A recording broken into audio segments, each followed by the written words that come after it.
Salam kerahiman. Hari ini tanggal 23 Desember.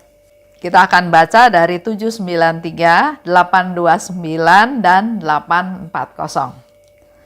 Kita mulai ya. Dalam nama Bapa dan Putra dan Roh Kudus. Amin. 793 ini bicara tentang keprihatinan Suster Faustina terhadap keadaan di dunia. Aku sedang menghayati saat-saatku bersama Bunda Allah, bersama Bunda kita. Dengan kerinduan yang besar, aku sedang menantikan kedatangan Tuhan. Sungguh besarlah kerinduanku. Aku ingin agar seluruh umat manusia mulai mengenal Tuhan. Aku ingin mempersiapkan segala bangsa untuk menyambut kedatangan Sang Sabda yang menjelma. Oh Yesus, buatlah sumber kerahiman-Mu memancar dengan berlimpah-limpah, karena umat manusia kini sedang sakit parah. Dan karena itu, lebih dari kapanpun, mereka membutuhkan belas kasihan-Mu. Bagi kami orang berdosa, Engkau adalah lautan kerahiman yang tanpa batas, dan semakin besar kepapaan kami, semakin besar hak kami untuk menerima kerahiman-Mu. Engkau adalah sumber yang membuat segala ciptaan berbahagia, karena kerahiman-Mu yang tak terbatas. 829. Dalam Misa Kudus, bayi Yesus yang mungil adalah sukacita jiwaku. Seringkali jarak tak ada lagi. Aku melihat seorang imam tertentu yang membawa dia turun. Dengan kerinduan yang besar, aku sedang menantikan Natal. Bersama dengan Bunda yang amat kudus, aku hidup dalam pengharapan. 840. 23 Desember 1936. Aku meluangkan hari ini bersama Bunda Allah dan mempersiapkan diriku untuk perayaan meriah kedatangan Tuhan Yesus. Bunda Allah mengajariku tentang kehidupan batin jiwaku bersama Yesus, khususnya dalam komuni kudus. Hanya di alam abadi kita akan mengetahui misteri agung yang dihasilkan oleh komuni kudus dalam diri kita. Sungguh, saat-saat yang berharga dalam hidupku. 793. Aku sedang menghayati saat-saatku bersama Bunda kita. Sekarang dikatakan lagi ya, dia bercerita kepada kita semua bahwa aku, Suster Faustina, sedang menghayati saat-saatku bersama dengan Bunda kita. Kita dianggap sebagai saudaranya Suster Faustina, sahabatnya Suster Faustina, setara ya, karena dikatakan Bunda kita. Bundanya Suster Faustina juga Bunda kita semua. Aku sedang menantikan kedatangan Tuhan, yaitu hari Natal, dengan kerinduan yang besar. Tinggal 2 hari lagi ya, sekarang tanggal 23. Aku ingin, dikatakan oleh Suster Faustina, agar seluruh umat manusia mulai mengenal Tuhan. Aku ingin, ada keinginan supaya semua umat manusia mulai mengenal Tuhan. Umat manusia harusnya sudah kenal Tuhan dari 2000 tahun yang lalu, dari sejak Yesus lahir. Tapi sekarang di sini dikatakan oleh Suster Faustina, dia punya keinginan agar seluruh umat manusia mulai mengenal Tuhan, mulai mengenal Tuhan yang berbelas kasih, Tuhan yang pemurah, Tuhan yang pengampun, Tuhan yang peduli pada kita semua. Dan kedua, aku ingin mempersiapkan segala bangsa untuk sambut kedatangan Sang Sabda yang menjelma.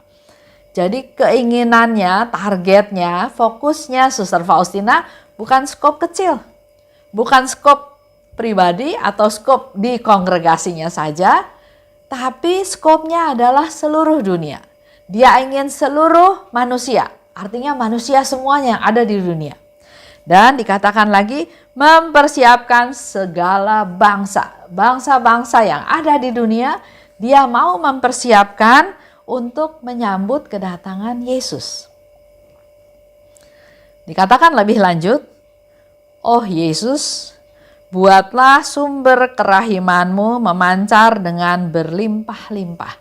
Itu yang dimohon oleh Suster Faustina kepada Yesus.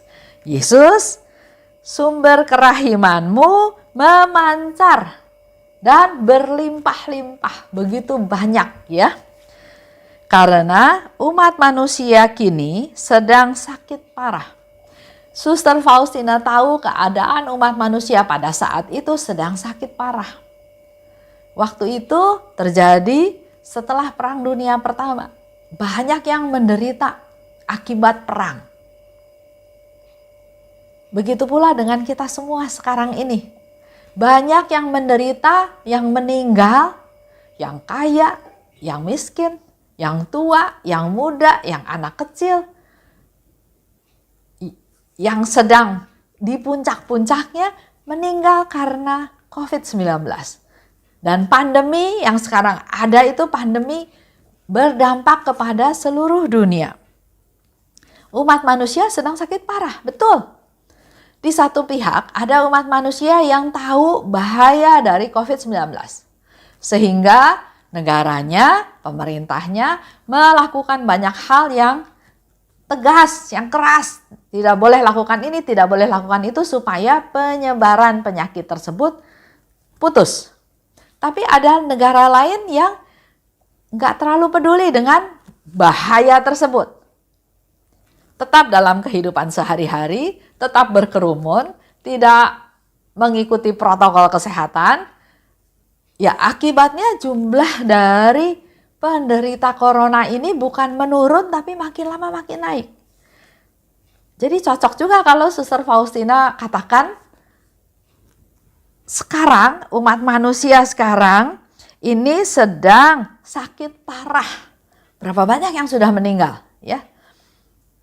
Hari ini katanya masih sehat, masih nyanyi-nyanyi.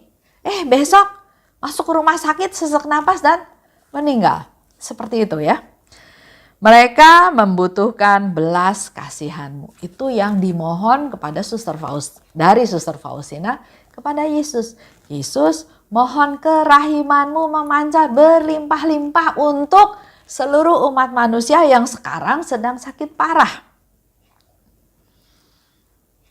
Baru berapa hari yang lalu ya saya dengar ada mayat-mayat korban COVID yang belum dimakamkan. Kenapa? Selain ada yang disebabkan karena tempat pemakamannya sudah habis, harus buka daerah baru untuk tempat pemakaman yang baru, atau juga disebabkan karena udah nggak punya uang untuk biaya pemakaman tersebut. Akibatnya jenazah-jenazah itu, mayat-mayat itu disimpan aja seperti itu, nggak ditindaklanjuti. Contoh lagi, banyak orang yang stres, yang depresi. Saya juga dengar beberapa hari yang lalu ya, ada anak perempuan umur belasan. Kok bisa dia bunuh diri karena masalah sekolah katanya ya. Ada yang sakit, sekarat karena COVID. Ada juga kalau sekarang kita dengar berita banjir rob ya. Yang nggak pernah banjir sekarang banjir dan banjirnya nggak kira-kira. Ada yang sampai ke atap rumah, sampai 3 meter. Orang yang nggak pernah mengalami banjir bisa ngomel-ngomel, bisa marah-marah, bisa stres karena dia nggak pernah mengalami hal tersebut. Kita semua tahu dengan keadaan dunia seperti ini, kemiskinan itu meningkat. Persentase jumlah pengangguran meningkat. Di pihak lain, yang korupsi juga kok makin berani, makin nggak kekontrol, makin sembarangan ya kalau saya lihat. Contohnya yang saya dengar di peristiwa bansos. Jadi dengan keadaan kemiskinan yang makin tinggi, pengangguran yang makin tinggi persentasenya, kemungkinan orang menjadi jahat juga jadi makin besar persentasenya. Karena sudah terpaksa. Oh ya, saya dengar juga cerita beberapa hari yang lalu ada seorang ibu punya anak 4. Yang satu ikut bapaknya untuk pilkada, yang 3 anaknya di rumah sama ibunya, 3-tiganya dibunuh. Bahkan dia sendiri juga berusaha membunuh diri, tapi keburu ketahuan. Dan sampai sekarang belum terlalu pasti jelas sebabnya. Tapi banyak kalangan menduga karena masalah ekonomi. Saya dengar juga ada satu cerita seorang ibu ya. Dia meminta-minta sumbangan door to door untuk anaknya di rumah sakit yang menderita, yang koma, yang sudah habis uang puluhan juta. Tapi dia orang nggak mampu dan anaknya bisa ada di rumah sakit. Koma itu bukan karena kesalahan dia, tapi karena akibat dia dirampas atau dibegal atau dirampok yang menyebabkan dia jatuh, kena kepalanya dan kepalanya jadi bermasalah ya, jadi koma. Ada lagi manusia sedang sakit parah memang betul, yang terjadi perang. COVID tetap COVID, tapi perang tetap perang. Betapa sengsaranya ya bangsa-bangsa tersebut. Juga ada imigran gelap, ada pengungsi yang udah nggak bisa bertahan hidup di negaranya. Dia berjuang melawan maut untuk pindah ke negara lain supaya dia bisa punya kehidupan yang lebih layak.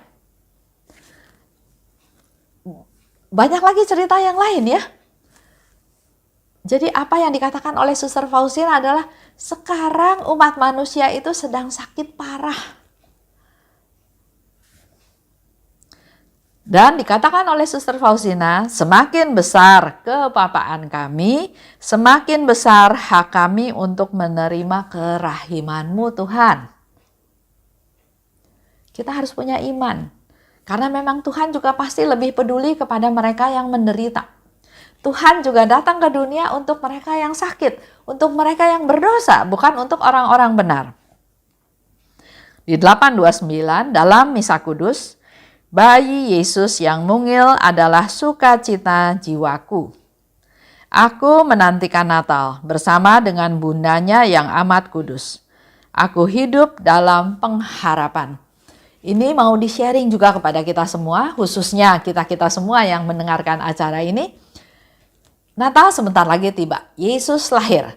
Suster Faustina mempersiapkan diri dengan sebaik-baiknya menyambut kedatangan Tuhan Yesus. Dia dikatakan bersama dengan Bunda Maria yang amat kudus. Dalam hidup ini harus ada pengharapan. Kita pun semua jangan putus asa. Kita harus punya pengharapan.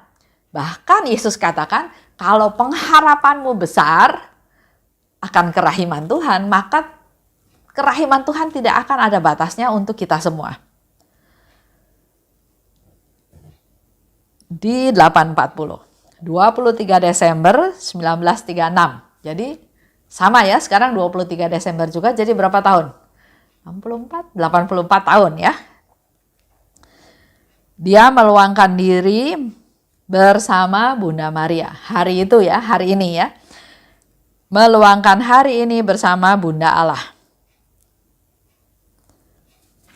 Ini pun menjadi satu contoh, satu sharing dari Suster Faustina untuk kita-kita yang sedang mengalami situasi yang tidak enak. Yang sedang kesepian, yang putus asa, yang sakit, yang hanya bisa di kursi roda saja, yang hanya bisa terlentang di ranjang saja karena sakit, yang semua kayaknya buntu, yang relasi dalam keluarganya juga mungkin nggak berjalan harmonis ya. Mari bersama dengan Bunda Maria, meluangkan waktu bersama dengan Bunda Maria. Jangan kita hanya fokus kepada masalah kita aja, tapi undang Bunda Allah untuk menemani, untuk menghibur, untuk menguatkan kita. Mari mempersiapkan diri untuk perayaan meriah kedatangan Yesus. Yang jadi fokus kita sekarang adalah mempersiapkan diri untuk kedatangan Yesus, Juru Selamat yang lahir ke dunia, Juru Selamat yang akan menyelamatkan saya, yang akan membawa saya, memberi saya solusi untuk hidup saya selanjutnya. Fokus pada kedatangan Tuhan ya. Lupakan permasalahan yang ada karena Yesuslah solusinya. Yesuslah Juru Selamat kita. Yesuslah penghibur kita. Bunda Allah mengajar aku tentang kehidupan batin bersama Yesus, khususnya dalam komuni kudus. Apa yang diajar oleh Bunda Maria kepada Faustina, kita nggak bisa terlalu tahu persis. Tapi Suster Faustina memberikan satu klarifikasi bahwa dia mengajar tentang kehidupan batin bersama Yesus, khususnya dalam komuni kudus. Pada saat kita menyambut tubuh Tuhan, pada saat kita bersatu dengan Tuhan, pada saat Tuhan masuk ke dalam hati kita, pada saat Tuhan bertahta dalam hati kita.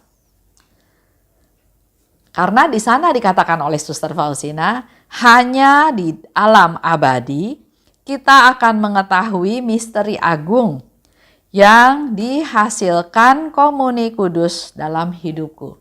Jadi menerima hosti kudus, menerima komuni kudus, menerima Yesus itu tetap dalam suatu misteri. Nggak bisa diungkapkan sejelas-jelasnya. Sehingga di sini dikatakan oleh Suster Faustina, hanya di alam abadi kita bisa mengetahui misteri agung ini. Buat kita semua yang masih di dunia, yang masih ziarah di dunia, yang masih hidup di dalam pembuangan, kata Suster Faustina, manfaatkanlah untuk menerima komuni kudus, menerima hosti kudus. Karena dikatakan juga di dalam diary Suster Faustina, di setiap perayaan Ekaristi, Tuhan berkarya. Mungkin enggak kita sadari, tapi Tuhan berkarya. Dan Suster Faustina hari ini kasih tahu, hanya di alam abadi kita bisa betul-betul mengetahui misteri agung ini. Jadi buat Bapak Ibu yang masih bisa menerima komuni pada saat ini, manfaatkan untuk menerima komuni sesering mungkin. Menerima Yesus masuk ke dalam diri kita. Buat kita-kita yang karena masalah usia, ada aturan belum bisa menerima komuni kudus, tetap ikut live streaming, ikut perayaan Ekaristi, ikut dalam komuni batin. Tetap ada misteri-misteri yang terjadi dalam hidup kita melalui perayaan Ekaristi. Itu aja renungan kita hari ini. 2 hari lagi Natal ya. Kita mempersiapkan diri sebaik-baiknya untuk menyambut kedatangan Tuhan kita Yesus Kristus. Kita masuk dalam doa. Dalam nama Bapa dan Putra dan Roh Kudus. Amin. Allah Bapa yang Maha Baik, syukur dan terima kasih atas rahmat-Mu yang Kau berikan kepada kami. Kami memang sungguh rindu untuk menerima hosti kudus. Setelah sekian bulan Tuhan, kami hanya di rumah saja. Kami memang bisa mengikuti live streaming dalam perayaan Ekaristi, menyambut komuni dalam komuni batin. Tapi tetap kami punya kerinduan yang besar Tuhan untuk menerima Engkau secara fisik. Berkati mereka-mereka Tuhan yang sudah bisa menerima dengan berdasarkan ketentuan yang ada, agar Engkau memberkati mereka Tuhan, agar mereka semakin mencintai perayaan Ekaristi, menyambut tubuh-Mu dan hidup menurut kehendak-Mu. Dan kami berdoa buat kami-kami yang belum bisa menerima komuni kudus secara langsung, kami mau serahkan hidup kami ke dalam tangan pemeliharaan-Mu Tuhan. Kami percaya dalam setiap perayaan Ekaristi Engkau juga tetap berkarya, Engkau bekerja, Engkau menyalurkan kasih-Mu kepada kami. Urapi kami Tuhan agar kami mampu merasakan kasih-Mu dan mempersiapkan diri kami untuk menyambut kedatangan Putra-Mu Tuhan kami Yesus Kristus.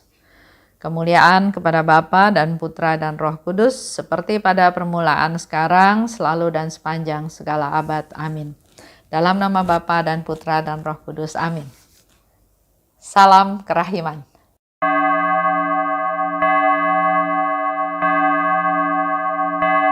Hatiku